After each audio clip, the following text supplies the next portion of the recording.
Hello, everyone. This is Eric from Eric from Etiquette, back for another Sunday night live stream. If you're new here, my name is Eric, and every Sunday at this time we have a live stream for teachers and English learners out there. And tonight we have an amazing episode because we've got Christine from Speech Modification joining us, and she's going to be telling us and teaching us a lot of things about how to reduce accent and how to improve pronunciation, not just as English learners, but also as English teachers, how we can help our students. I'm going to give it a couple of minutes and wait for everyone to join before I introduce Christine, because I know it takes some time. By the way, guys, can everyone hear me? Can everyone see me? I know my webcam isn't very good at the moment. Just put your name in the comments down below. And we'll see who's there. And we've got Saida. Saida says hello. Zoaid, hi Prof. Hi guys. By the way, can everyone hear me well? I'm traveling at the moment. I'm not at home, so I'm using only my webcam. And I'm actually, if you're interested, I'm at a hostel in Bali. So lots of people in the background. If you want to view, there's a pool right next to me, and I hope the stream is good. Let's see who's here. I'll introduce Christine in a couple of minutes. Carlos on. Mary, thank you for your show. Thank you for joining. Zoaid, I hope I pronounced that right. Nermin, hi. Cambridge, good to see you. Dina, hi. Inkar, good to see you. Hello, Eric. How are you? I'm really well. Just eating too much and looking at a lot of sunsets, but also trying to get work done. Very excited for tonight's live stream. Kapta Di Salan, hello teacher. By the way, guys, if you've got any questions for Christine, please put it in the comments below. I'll select them and I'll ask it to Christine. Amina, hi. Elena from Russia. You know what? I'm here in Indonesia and Bali. It's so many Russians around. For me, it's so nice to see lots of different people because I live in Korea, so I mainly only see Koreans. Lovely people, but variety is the spice of life and all that. Nez, we can hear you. Great voice. Thank you so much. Lumberjack, hello. Where's Christine? Great, to the point. I'll bring her on in a minute or two. I just wanted to wait for everyone to join. Renata, hi. Algeria. Natalia, hi. Good to see you. Tilin from Somalia. Ali, which games can I use in high school? Anything that the students enjoy and that keeps them busy and occupied. I've made many videos of them on the channel. Marta, hello, fellow teachers. Hi, Eric. Where are you today? Like I said, I'm in Bali. I'm traveling around a little bit, but I'm also trying to work. Okay, everyone, I think without further ado, let's quickly introduce Christine. Christine, hi. Hi there. Nice to see you, Eric. Well, first off, I just want to say thank you so much for joining. I've seen your channel and you've got amazing videos. Now, for some of our viewers out there, can you please introduce yourself? Absolutely. I'm Christine Dunbar, and I'm an American accent coach and English pronunciation teacher. My YouTube channel is called Speech Modification, and I host a daily word of the day video, as well as I have my own weekly live question and answer class on Saturdays. And a lot of my channel is about improving communication. So we do look at pronunciation, at words, at accent, but my main focus and goal is being clearly understood, because there's no point in understanding grammar, having a big vocabulary, being really proficient in English if you can't communicate with other people. As a teacher, it's extremely important that you're well understood, but just in general, to be able to use your English, speaking, listening, and having good pronunciation are key. And by good pronunciation, I mean pronunciation that's understood. So my priority is always helping people with their goals for pronunciation. Sometimes people get really frustrated with certain words can be very challenging for them, or they just can't hear whether or not they're pronouncing things correctly. You may not, well, you probably do know, but our first language is a filter on how we hear all other languages. So I'll talk about that more when we talk about common errors and common pronunciation challenges. But I like to give people good, solid information that helps them not just with their particular question, but helps them learn more and understand more about English and its pronunciation. To me, the most satisfying thing is when people tell me, oh, I've been watching your videos or I've been doing your courses, and people don't ask me where I'm from anymore. Or, I can talk over the phone and people understand me the first time. To me, that's my point and my goal, really just to help people understand pronunciation and why it's important. I think sometimes it's challenging for teachers to teach. It's challenging for students to learn. And so I do my best to make it simple, easy to understand, and for people to be able to actually See, that's use it fantastic. appropriately. Yeah. I'm sorry to interrupt you. I could listen to you the whole day. You've got a beautiful pronunciation and accent. Yeah, I think that's one of the toughest things for students is that, they feel that they've got a heavy accent and people judge them where they're from. They judge perhaps their education. They judge so many things about them, and they really want to change that part. Perhaps neutralize their accent. But let's go back a step because you brought up so many amazing points, and I want to go over all of them. I'm sure the audience must love it too. Where are you right now, and what is your accent? I'm in Seattle. My accent is, I like to call it just sort of neutral American. I'm originally from the Midwest in the US, and now I live on the West Coast. And those two accents are kind of a lot of what you hear in American television and movies. I know about a few small specific accent details that I have because of where I live. But I often try to tell people about just general international English as well. Because there is no one English, there's no one American accent or no one British accent. We just have kind of these global accents that we talk about, and yeah, so that's my background and where I'm from and where I am right now. And how did you get into what you're doing now? Because right now you said it's amazing. You're trying to help students improve their English pronunciation, their accents. How did you get into it? Well, actually, I have a background in speech pathology. So I have a master's degree in speech and hearing science. My interests when I was younger, I studied German. So I was interested in linguistics, German, French. I have always loved language and communication, but I also wanted a way to make that have some social value to help people. And so I went into teaching. I taught special education as a speech pathologist in the public schools, worked with kids.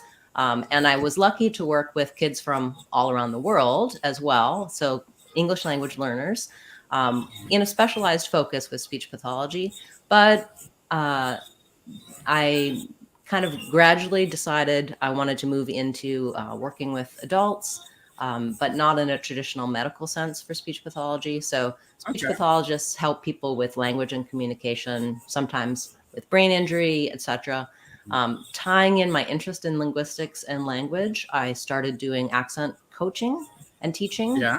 And then it developed into my YouTube channel as well, my online courses. So it's just following my own passion that brought me here. It just reminded me of that movie, The King's Speech. It's Yes. similar to that, isn't it? Mm-hmm. So the king worked with a speech pathologist. Speech pathology started because of stuttering. So it became a science where we began to study communication and disorders of communication. Now my focus is much more on, you don't have to have a disorder. There's nothing pathological about an accent. It's really more about again, looking at it through a communication lens, not just correct or incorrect pronunciation, but were you understood or weren't you understood?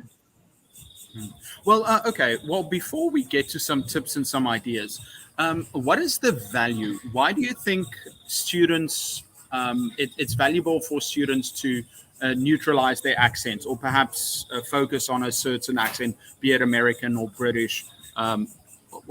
Why is it valuable to Well, neutralize? so I'm not, I'm not endorsing one accent over another. My sense and my feeling is that a lot of times um, in the classroom, you can become very proficient in English in terms of listening, reading, but it's typically the speaking and the understanding, real life communication, where students find challenges. And if you begin to work on pronunciation and basically what I call real talk, how do people really sound versus the words on the page, you're going to be more effective in using your English. Most people are learning English. I mean, kids are learning maybe because they have to, but they're going to be using that for learning. They're going to be using that for connecting with people, for professional work. And if your accent is strong or your pronunciation is poor and people can understand you, they aren't it's going to affect your choices in life.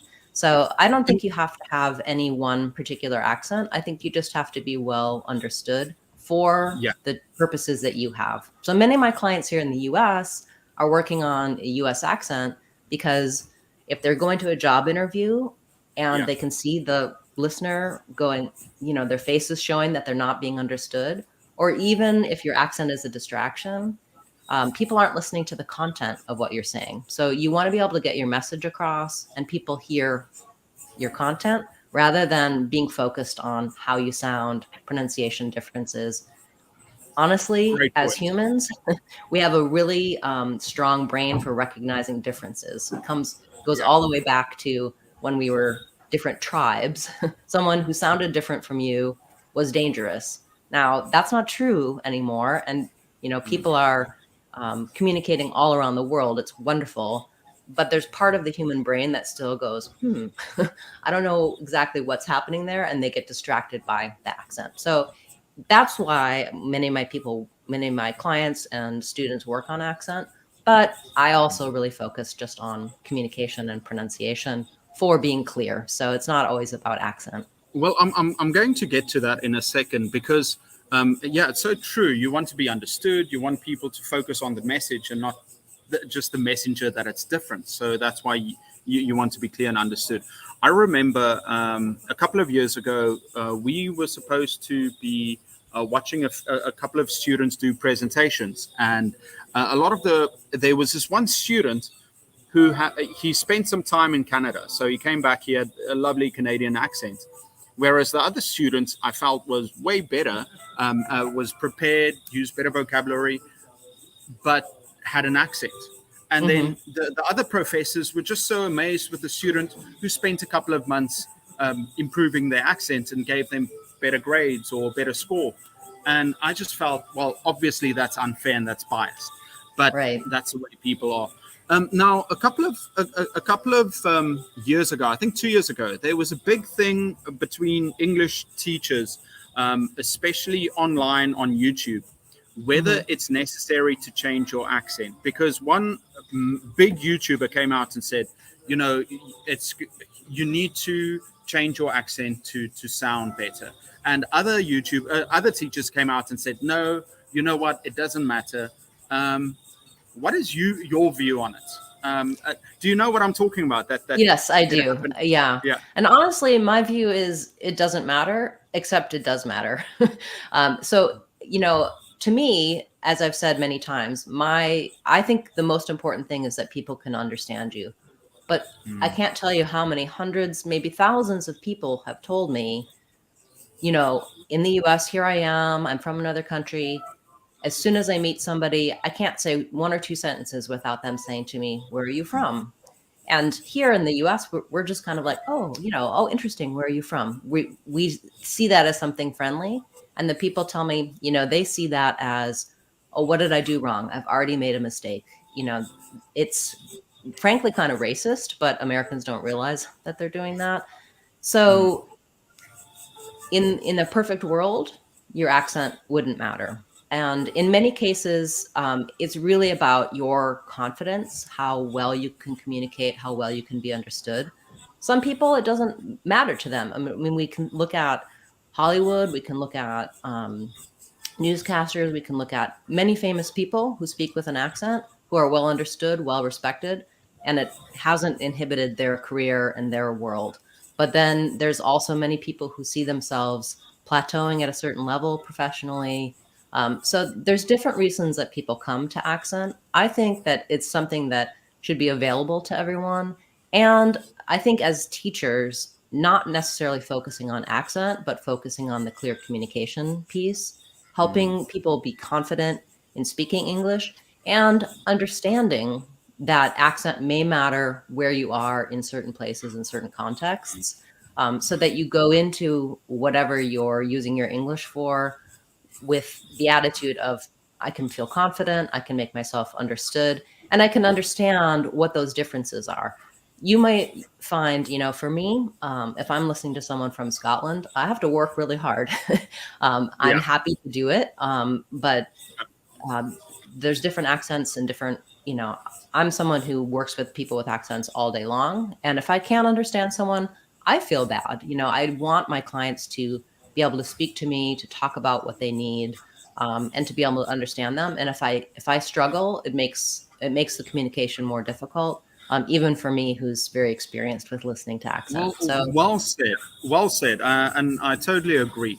Now, I think it must be difficult, because people all come from all over the world. So by region, there are certain things that are more apparent in Russia than might be in France or in the Middle East or in Mexico. So, absolutely. what are some if I'm an English learner, what Mhm. are some general tips that you perhaps could give me to improve to neutralize my accent, or perhaps to gain a bit more of an American accent? Do you have any tips for general tips? Yes, absolutely. So even though there's going to be different specifics depending on what your native language is, there are a lot of generalities that cut across all languages in terms of English. So one thing I would highly recommend is learn what are the typical accent error patterns based on your native language. Because when we learn our first language, we learn a sound system that goes with that language. So you may have sounds that are in English that aren't in your native language. Commonly, the TH sound gives people challenges, words like that, breathe, think, thin. Um, that won't necessarily matter if you aren't making a perfect TH sound, but being able to understand where those differences happen. The way sound is used may be different in your language. So you may have the same sound in your language, but it never comes at the end of the word, for example. In that case, you're going to maybe leave that off when you're speaking English. So looking at understanding the sounds in your own language first, and then where they translate easily and neatly into English and where they don't, that's going to give you a starting place for here's the places where you may have challenges when it comes to pronouncing English. That is actually something that I provide. I have resources on my website, speechmodification.com, for every native language. Um, Not every, because there's hundreds of languages, very small The languages, but I have, majority. Yeah. yes, the majority of common languages. And also for those of you who have a language that's not listed there, I have what are the majority, the most common sound patterns that to watch out for. So that's one big area.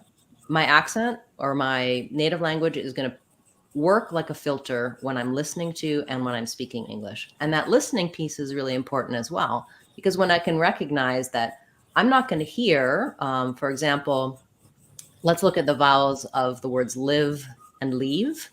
For some people, they're going to hear those two vowels as the same because their language doesn't have the I sound like in live. So as you're listening, you may just hear something closer to E for words that have I. Once you can recognize that and have it pointed out, you can actually change the filter of the sound system in your brain, adapt and expand to include more of the English sounds. So listening is very important when it comes to pronunciation. And then one other big global area I would say is the challenge of spelling versus pronunciation. Because as we know, as English learners, English teachers, English spelling is not very friendly or very helpful when it comes to knowing how to pronounce something. We only have 5 letters, or maybe 6 if you count Y, to spell vowel sounds, but we have 15 vowel sounds in English. And not only that, the sounds are not spelled the same way each time. So I can look at letter A, it can be 6 different sounds. I can be trying to say the sound of vowel schwa, and it can be spelled with all of the different letters. So once you recognize as well, you're going to have biases based on spelling. For example, when many people see the letter A, they're going to think of the ah sound, because in a lot of languages, A says ah. In English, A doesn't say ah very often. It does in words like father and pasta, but most of the time it says ah, like in last and hat. And so once you start to be able to translate what the written letters are, and then also learn some of the basic patterns for spelling, those things all have a big influence on Does it pronunciation take as well practice? as Does accent. it? Sorry to interrupt you, but No, no, no. let's say you do students need to practice and repeat and just repeat these patterns that we find Yeah, or that they so find? yeah, definitely. So I think the first part is understanding, having a Mm, knowledge of what's going to affect your speech. And then the next part is developing both your ear to be able to monitor it yourself, hear how you're pronouncing. And then, yes, when we're talking, so a lot of times if you're looking at a particular word, you're hearing it, you're listening it, once you become more aware of what the sounds of English are, you can say that word correctly. But then you might find when you're going to talk to someone, it still comes out the old way, right? We aren't, as we're talking along, we can't be thinking, oh, there's a TH coming up, or, oh, the A in that word is going to say the ah sound. No, we have to think about what to say, the grammar, the content. So we mm, rely on motor patterns for speech, right? When I go to mm. talk, my mouth just executes. My brain says Right. sends the signal. I can't be thinking, put your tongue here while you're talking, Christine. No, I'm thinking about Uh, how I'm going to respond to your question. And so the practice piece is about developing a new motor habit and practicing in a mm. way where you can go and confidently know my mouth is going to cooperate with what my Yeah. brain knows about how to pronounce that word. Yes, so Wow, practice is really key. that's great. Um, one of something I noticed. So the first thing is understanding, and I think as teachers, it's so important where you're teaching, who your students are. So for me, for example, when I'm teaching in Korea, I know some of the common errors that Koreans Hmm. make. For Right. example, Konglish words that they have, they would say because of how they spell it out in Korean, restaurant, and Yeah. so they would commonly say restaurant, or they would say genre because of the way that Korean works, the Hangul. And then explaining it to my students, I think, so that they understand it is so important, so that they understand, okay, well, this is how it is. And then it's also the matter of helping them practice improving that, so they understand what it is and now they practice, and hopefully they can improve those motor skills to do that naturally, right? Yes, Okay. exactly. And to recognize, for them, for example, the difference between the and the sound, where their Mm, tongue is. I think having that physical feedback as well, and as a teacher, getting them to experience that motorically, it really is about, and feel comfortable with it too. I think there's another piece for both pronunciation and intonation, the rhythm and the pitch patterns of speech, that some things are challenging to execute motorically. Other things we just don't feel comfortable because they're not part of how we learn to speak. So, there's some cultures where it's really not very appropriate to open your mouth very much, or you don't want to be able to see your tongue or your teeth. I can't say mm, the word teeth without you seeing my teeth and my tongue. uh, And so getting kind of into that comfort zone for all the different aspects of pronouncing a foreign language. I often tell people, okay, if it feels a little foreign to you, you're on, right? It is a foreign uh, language, right? So, and I have the same thing. If I try to speak French or if I speak German, mm, I can hear when I have an accent. Sometimes uh, I'm just a little bit uncomfortable really imitating and really using that pattern that I know comes from the native language, because I feel like, oh, it's going to sound fake. But I always assure people, oh, I'll let you know if it sounds fake. But really, if it feels a little bit unusual or foreign to you, you may mm. be on the right track. Almost like overacting. where you feel Mhm. like, oh, is it too much? Am I faking an accent instead of just being natural? Well, that's great advice, because I feel like a lot of students, especially in Korea, well, that's my experience, they Mhm. get kind of shy to express themselves, as American as they possibly can. They feel like, oh, I'd rather be part of the group and just use it in a Korean English accent. But Yes. if we can encourage our students to fake that or exaggerated accent, it might actually help them a bit if it feels Yeah, like it. exactly. Yeah, and I think that, in the comfort of your own classroom or in your comfort of your own home, trying things out, testing it out, and actually even, if you're working with older students, having them record themselves and listen to how it sounds. We can hear something in a recording that we can't notice as we're talking. And, I sometimes counsel my clients to, okay, I want you to try saying this thing and use your fake accent and then listen to how you Yeah. sound, and you'll see if you sound fake or see if you sound more natural, more native, and more easily understood. I love that. There's something that I wanted to add. Oh yeah, by the way, guys, before I forget, this is what I wanted to say. In the description below is a link to Christine's website, speechmodification.com. I think it's .com, and That's also correct. Speech Modification, the YouTube channel. Please go and support Christine. She's here giving us fantastic information. I'm really enjoying this chat. Christine, so Absolutely. I think the majority of English teachers, we've got to think about how can we improve our students' speaking, writing, grammar, and a lot Hmm. of us, we haven't studied speech pathology. We don't know about what skills or how to improve to reduce our students' accent. What are some tips that you can give to English teachers out there that might not really know a lot about how to reduce an accent or help their students? Yeah. So, what I would say is, first of all, don't be afraid of teaching pronunciation, and don't ignore it. I think coming to pronunciation and layering it in as you're doing your other teaching, it actually folds very naturally into a lot of teaching.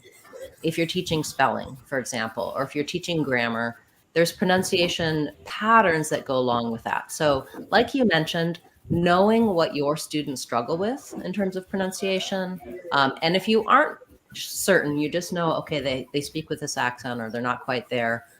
You can look at what are the patterns typical for different languages. You can also just look at students all around the world are going to struggle with vowel sounds and spelling. So if you're teaching spelling and you're looking at patterns of words, have some anchor points that your students can rely on. And, many teachers of English are not native English speakers themselves. So look at where your accent patterns may affect your teaching. You don't necessarily need to have any sort of perfect accent when you're teaching. Just being able to acknowledge, okay, having resources for, let's check how this word is pronounced, and having a clear system for students. I really like using what I call anchor words for spelling and for pronunciation, so that you have something you can kind of trust that you're saying correctly, that you can compare to. If you're looking at a new Ah, word, you're not sure what that vowel is. So there are a lot of different systems, but one thing that I like to use is, I teach the IPA symbols, um, together with colors. So, for example, if we're looking at the sound, um, of E, I will teach that this is the symbol you'll see in the dictionary for E, and I always model using the dictionary, and um, showing how to look things up. So, acknowledging, oh, I'm not sure about that. Let's check. I really like to have resources available and teach and model. I don't know everything as a teacher. I have to look things up as well. Um, and if I have the E vowel, I've taught them that that vowel is represented by green tea. Here's the symbol. It's often spelled with EE or EA or letter E. And then we also have the I vowel. I was talking about this before. We're looking at words like leave and live. I call the I vowel the pink pig vowel, again, typically spelled with letter I, so representing that. Then when I go to look at these challenging pairs, like leave or live, or let's take the word been, right? We have in American English, I've been is the same as the garbage bin. Other Englishes, this is more of bean. Then I can say, okay, students, we have this challenging word that in American English has the green T spelling, but it's an exception. It has the pink pig sound, the same, that these two are the same. Or if I'm teaching somewhere where more British English style is the norm, then I'm going to be saying, okay, these two are the same, bean and bean. EE and EA both say the green T vowel. I also really like to teach about placement so that I can feel in my mouth and hear in my ear what's happening there. The important piece, though, is not necessarily following that system, but to have a clear system as you're teaching so that you're consistent and using things like inventive spelling, where I'm going to show, for example, looking at common errors again, I'm going to show that I have the word say is going to have the A gray day vowel, but the word said is going to have the eh red tent vowel, that I can help people understand that, okay, typically AI is going to say the A sound, but there's exceptions. And in common words like said, it's going to help me to think of read and said the same way. And children, if they learn from hearing before they learn reading and writing, they're going to write down the word said like that at first. And we encourage 100%. that here in the US, saying, okay, you hear that it's the eh sound. We call that inventive spelling. So in in the US, kids have to learn, okay, this one doesn't follow the rules, so you need to write it this way, even though that doesn't make a lot of sense. It's vice versa for people who learned how to read the word said, but they may say said because they're following the rules and spelling conventions. So I lost track of what the question was, but No. Listen. It's not often that I just let someone continue talking, but I'm really enjoying this, and I think by the lack of questions from the audience, many people might think it's a bad thing. It's not. It's because everybody's paying attention. Now, I think the main thing is that. I like the idea of anchor words, so like you said, there are so many different words out there, but if we have some words that we can return to, so maybe in your classroom, if some teachers go out there and they check out some of your courses on speech modification, they find some of the important words, write it down, teach your students these anchor words that they can always go back to, and then put them around the class so that they're surrounded by it, and that can help. And then you also said that some of these words that they can practice the motor skills. That's also really useful. Now, some of your most popular videos on your channel is all about how certain words are pronounced. The American pronunciation of almond, so I want to hear some. What are some commonly mispronounced words or difficult to pronounce words that a lot of English learners struggle with? Sure. So definitely, it depends on the patterns, but I would say a lot of words that have the letters TH or the letters R or combinations thereof can be really challenging. Some of those words are popular because native speakers of English struggle with them as well. And something like almond, it's not hard to say necessarily, but there's a big debate, right? Or a big question. Do we say that L sound? We say almond. There's just many ways that it is actually correctly pronounced in English. So I would say looking at the way a word is spelled often if the way a word is spelled doesn't really match the sounds in the word, then people will find that challenging. For example, if I look at words with R and W, these can be challenging sounds for people just Mm. based on language and pronunciation. But let's look at a word like work. That's a very basic word, and people might actually be saying it correctly if they've just learned it from hearing it. But if they've learned it from the way it's spelled, they're thinking, okay, I need to do something different between the word were and the word work Right. because the spelling is different, right? But if you really listen, we were working, we should spell work like this because it has the same sound Mm. as were. And so people Yeah. will actually mispronounce something like work because they're trying to make something different. They're trying to go work or something. They're trying to do something Uh, with this sound that they think is going to be an or sound.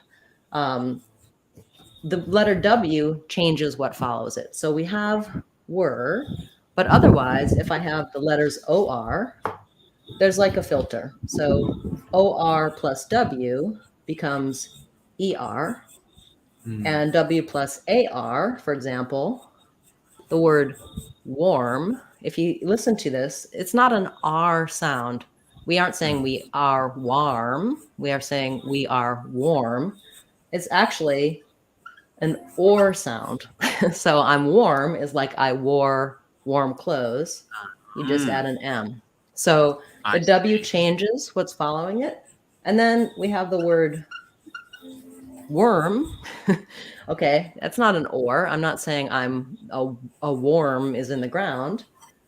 It's actually again back to my sound plus an M. So things like this that look simple but aren't. Mm. When I have a way of understanding um, that has an or, and I have another word to compare to. Again, going back to our anchor words, if I'm saying, Yeah. for example, I have 4 warm clothes for you, I can kind of translate that AR into an OR sound, really keying into sounds versus how something is spelled. That's a critical skill that, when we're teaching, we're showing a lot of visuals, but we need to make sure that we're giving clear messages on confusing patterns for spelling in English. That's fantastic. Because I feel like when we teach students how to pronounce things, they're going to take it as, well, that is the rule, and that's how they're supposed to say work, or how they're supposed to pronounce it. But by showing them, well, actually, here are some comparisons and words that this is how you are actually saying it. And I think that can help a lot of students. So instead of having to travel to a country and learn, practice the accent and gain that accent, they actually understand how to pronounce these things, and it helps them with a new system. And I see that we've got a few questions here because I want to take some Great. questions. I'm going to just focus on two. I don't want to push you too hard, but we've Oh, got Salwa I'm here. happy to take as many questions. I think that's another point I want to mention is that Yeah. if you're thinking about pronunciation, especially with older children or with adults, don't assume what's challenging for them. Ask them what's tough for them. I think I've learned the most from my comments on YouTube, questions in my live classes. Things that I would think would be difficult are not Mm. necessarily a struggle, or things that I know are difficult are not people's concern. So if you ask people to tell you what they would like to learn about or what's challenging for them, you'll learn a lot as a teacher as well. Wise words. Yeah, you learn so much more from people than just assuming. Hmm. So Salwa says, hello from Egypt. P&B is difficult for me and other Arab people. Any advice for Definitely. proceed? Yes, absolutely. So that's because in Arabic, there is a b sound and there isn't a p sound. So let's get some anchor words here. Um, this is something where you can use minimal pairs. So I could look at, for example, the words bill versus pill. Um, and Arabic speakers, what they will often do is they'll say their p sound without air coming out. So the main difference here between these two sounds is for one of them, my voice is on. So when I say the sound of letter B, b, b, if I put my hand on my throat, I'll feel vibration there, b, b. If I put my hand on my throat and I'm saying P, the correct P sound in English, p, p, p, there's the same exact mouth movement. My lips come together, pressure builds up, p, or b, it releases in a burst of air. These are called stop sounds, the air stops, or plosive sounds, the air explodes out.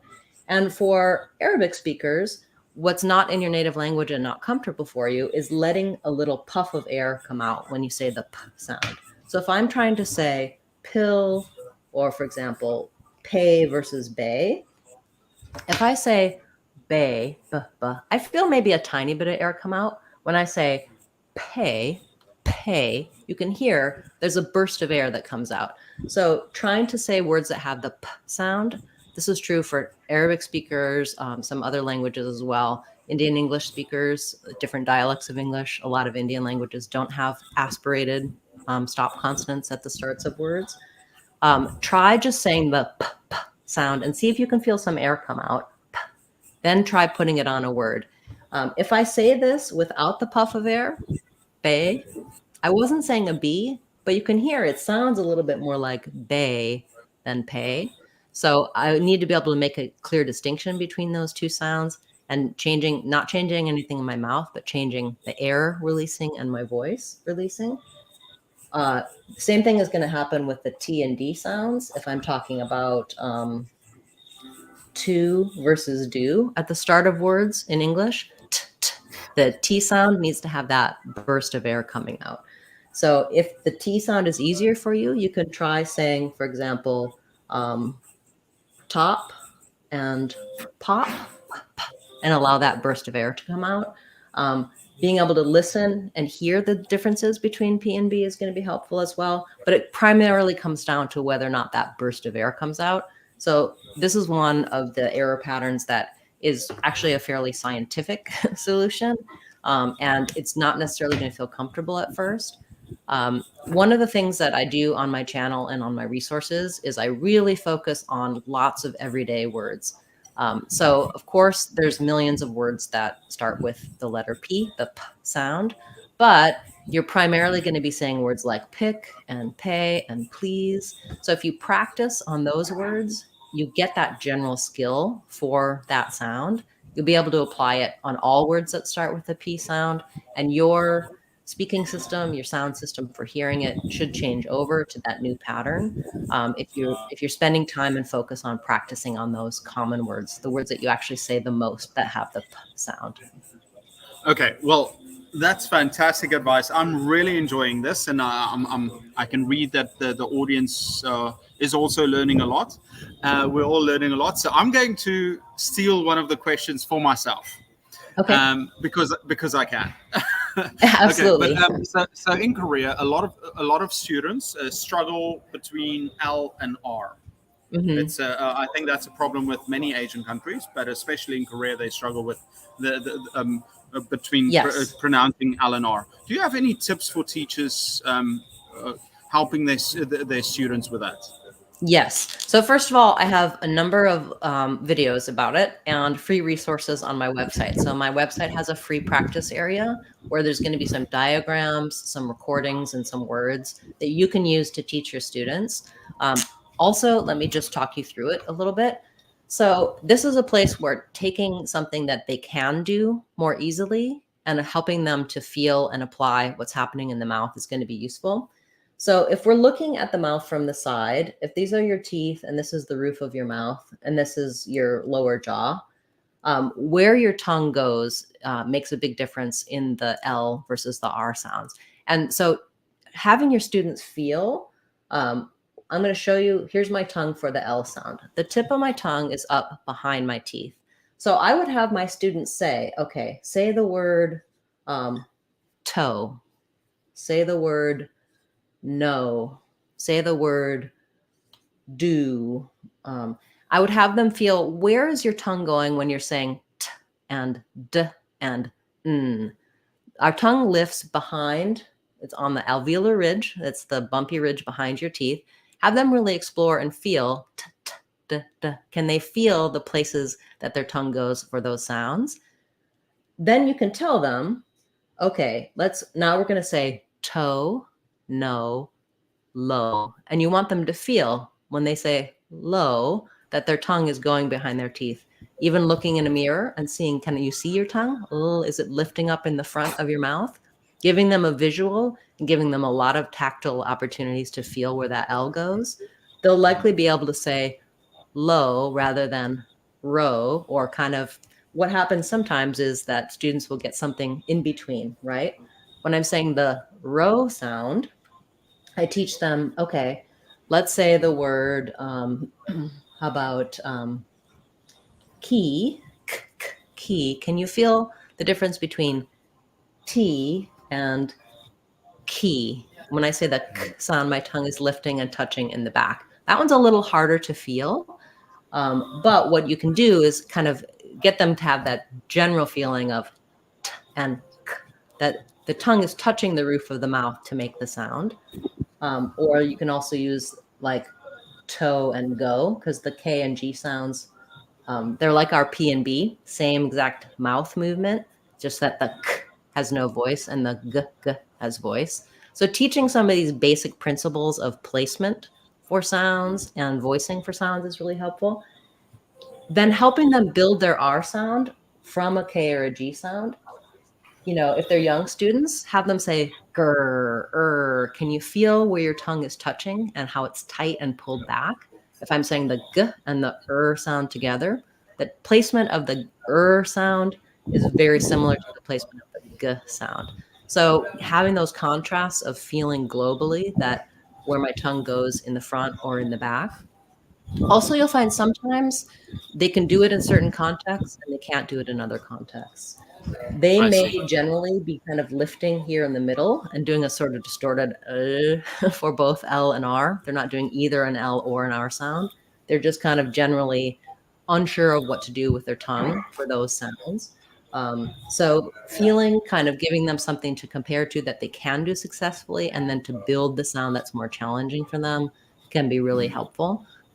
Also a lot of listening, right? So if they can't really hear the difference between light and right, I'm going to really just exaggerate and show them light, right, and have them try to feel that, imitate that. And then again, younger students have an anchor word, right? Like maybe this is my lion sound and this is my rain sound. It doesn't matter what words you choose, but something that has a contrast, a nice visual. For students, something that's like a noun, like a lion. You can have that L letter and the picture of the lion. You want something that they can anchor to, so that later, if you're saying, okay, I want you to write down the word right, they can think about right, rain. They can listen for and match that comparison. Excellent. And then they can know that when we're writing the right words, it's typically spelled with an R, but there's these differences as well. So Excellent. for that one, it's really a lot about mouth placement and playing around with how does that feel. Excellent. And for teachers who don't have who have a challenge with that themselves, using models, like if you're not confident that your L or your R is perfect, there's plenty of resources out there. There's nothing wrong with showing someone who has a good L and R as a teacher as the model, and showing your students, I'm working on this too, and walking through what you found as a challenge as an English learner yourself, if that's your situation. That's a major problem a lot of non-native teachers feel, is like, well, I'm making this mistake, my students are going to judge me. No, they will only judge you if you're not trying to improve yourself somehow.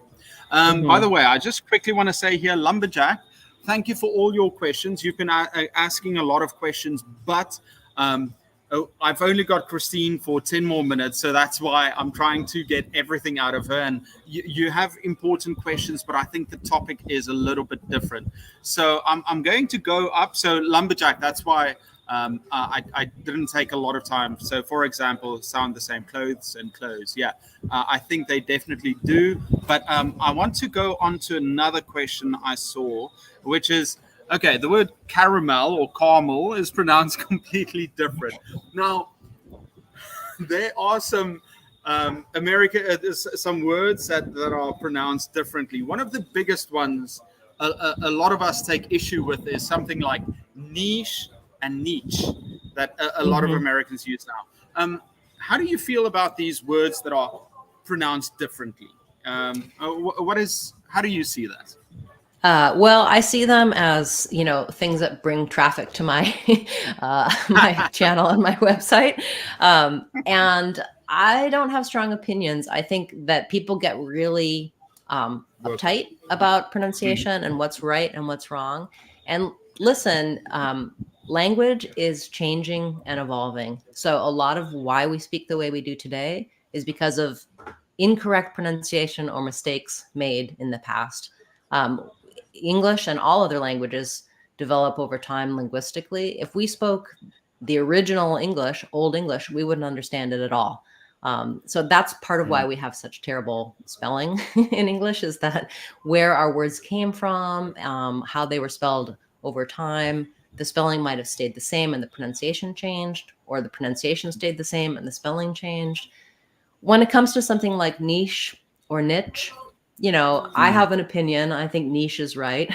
But when something is used a certain way for a certain amount of time, it becomes correct in a lot of cases. And so the important thing, I think, is to be able to recognize um, which, to be able to recognize both pronunciations of something. Mm. And you can look things up in the dictionary and they might not be there yet, in which case, maybe go with what you find in the dictionary.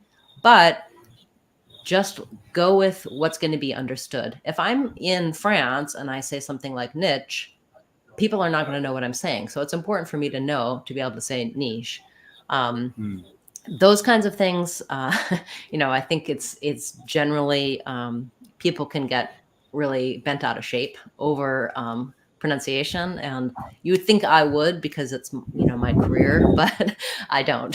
I'd like to present, here's different options. Sometimes something is just entirely wrong, Wrong. Yeah. and may never change. For example, we had a US president in the past who said this word as nuclear. It is nuclear. And there's a lot of US citizens, or people around the world, who may say it incorrectly.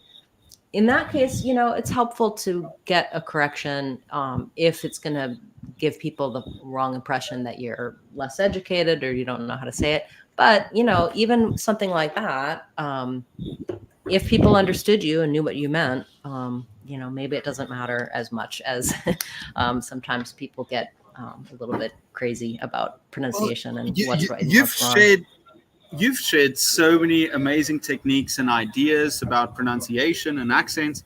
I'm truly grateful, and many of our viewers too.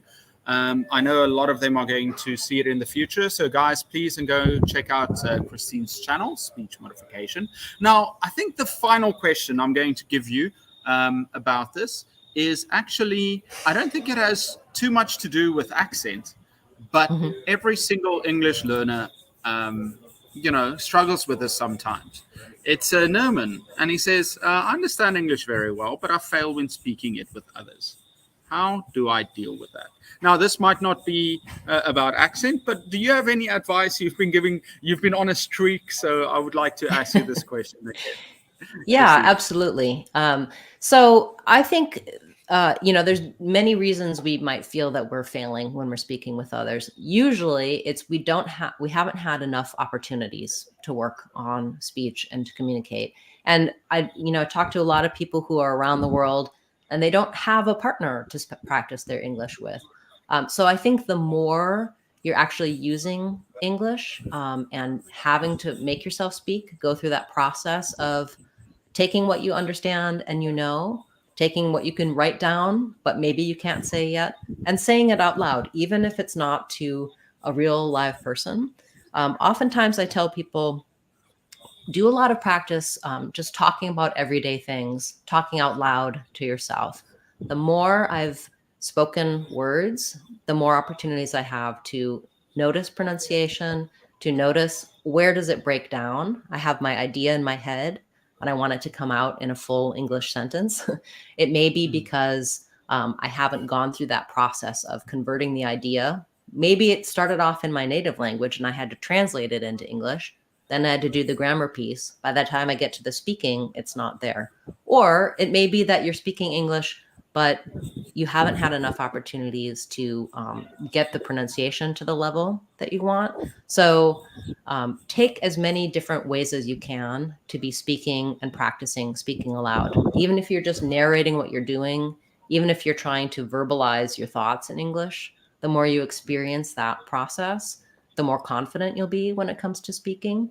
Also, record yourself, listen to how you sound, compare it to a model, use American TV and movies, imitate what you hear, do a lot of things to put yourself in the situation that you find yourself failing in real life and practice it. It's like any other skill. If we don't do it and fail and do it and fail and do it and fail, we won't ever get to the point where we do it and succeed. So I'm not sure exactly what's holding that particular viewer back, but I do have a lot of advice on really trying to utilize your English, put yourself in the situation where you have to speak it. When you're faced with those challenges, you'll go through the process of being able to improve the speaking piece as well. It's true that our understanding is always going to exceed our use of language, and our listening is always going to exceed our speaking skills. So keep working on your reading. It'll help your writing and speaking. Keep working on your listening. It'll help your speaking. Those things are interrelated, and it's very normal to have better listening skills than speaking skills. Well, Christine, I could listen to you for hours because it's not just motivational. It's great ideas on teaching, especially pronunciation, but just fantastic advice. So I really want to say thank you. And then, final question: where can we find you? What are you working on for the future? Just promote yourself because I think Okay. you've got so many great things to share. Yes, well, definitely hop over to my YouTube channel, and you can see there on my channel page, some of my popular videos, but you might look for some of my playlists. So I have playlists for the sounds of English that are going to walk you through the different consonant and vowel sounds, a lot of the different specifics for teaching and understanding pronunciation. Also, my website, speechmodification.com. There's free practice materials there that you can use with your students, lessons, etc. And I have some really inexpensive online courses. So I keep all my online courses, about $2 US. Some of them are a little bit more, but the idea there is that I know many people are teachers. We don't make a lot of money, right? So that's something that you can use or encourage your students to use, and it's not going to cost. It's not going to be crazy out of your budget. It's really, and if you have no budget at all, every day I'm on YouTube with a word of the day video. It might seem like looking at individual words isn't going to teach you a lot about pronunciation, but in those videos, I'm always explaining the why behind the sounds and teaching about patterns.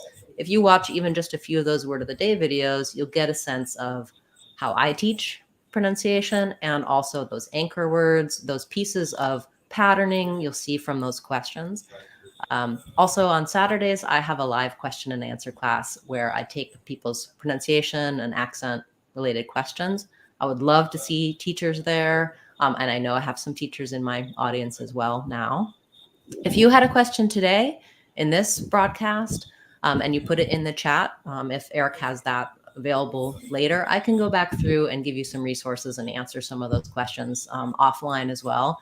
That's one of the things that I really like to do is I get a lot of comments on my channel. I read all of them. I give answers. I point you to resources because your questions help me learn, as well as many people have the same questions. And so I often will have a video explaining the answer to your question. So do check out my channel. I hope that you'll respond here later. If you're watching this not as a live broadcast, you can leave a comment here as well. I can go back through and check those, or just tag me at Speech Modification in any question here on Eric's channel, and it'll go to me. I'll let you know and give you some resources and some help from my channel as well. Well, Christine, thank you so much. It was amazing. I'm definitely going to send some more teachers over to your channel for that live stream, because you're doing a great job. And thank you for to the audience for joining and asking questions. I really enjoyed it. Christine, audience, everyone, have a fantastic week. Thank you so much for being here. Thanks so much, Bye. Eric. It was wonderful. Bye-bye.